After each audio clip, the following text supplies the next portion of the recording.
आइए आज की कड़ी में इंदिरा साहिब द्वारा लिखित लेख बहुजन समाज पार्टी और समतामूलक भारत का स्वप्न, परम आदरणीय बहन जी का नेतृत्व का पाठ करते हैं।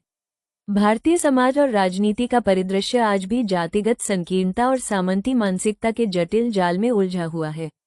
कुछ लोग सर्वजन और श्री सतीश चंद्र मिश्रा जैसे नामों का दुरुपयोग कर बहुजन समाज को भ्रमित करने का कुत्सित प्रयास कर रहे हैं। वे परम आदरणीय बहन कुमारी मायावती जी पर मिथ्या आरोप लगाते हैं कि उन्होंने बहुजन मिशन को समाप्त कर दिया। किंतु ऐसे लोगों को आत्ममंथन करना चाहिए कि क्या वे अपने महानायकों और महानायिकाओं को केवल एक जाति या समुदाय तक सीमित रखना चाहते हैं?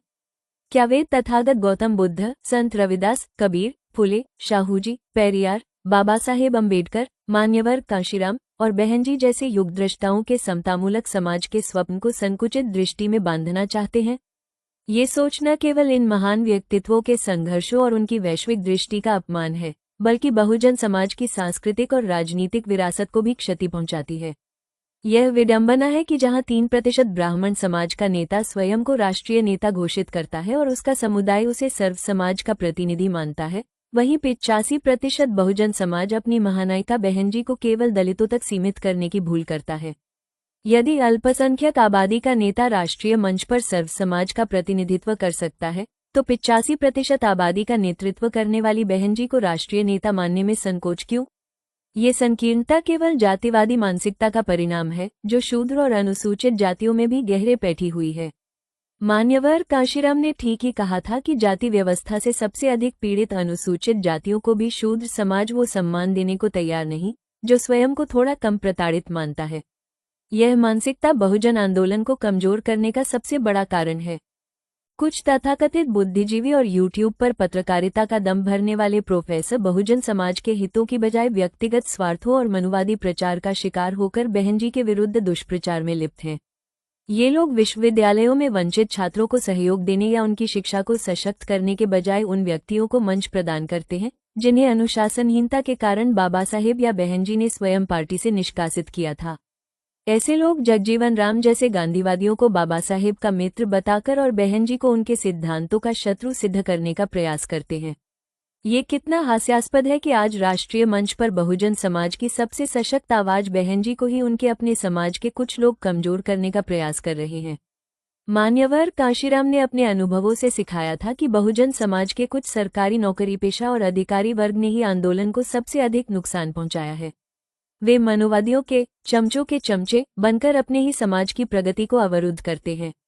आज भी यही प्रवृत्ति देखने को मिलती है, जहां मनोवादी मीडिया और कुछ बहुजन बुद्धिजीवी मिलकर बसपा और बहनजी के विरुद्ध माहौल बनाते हैं।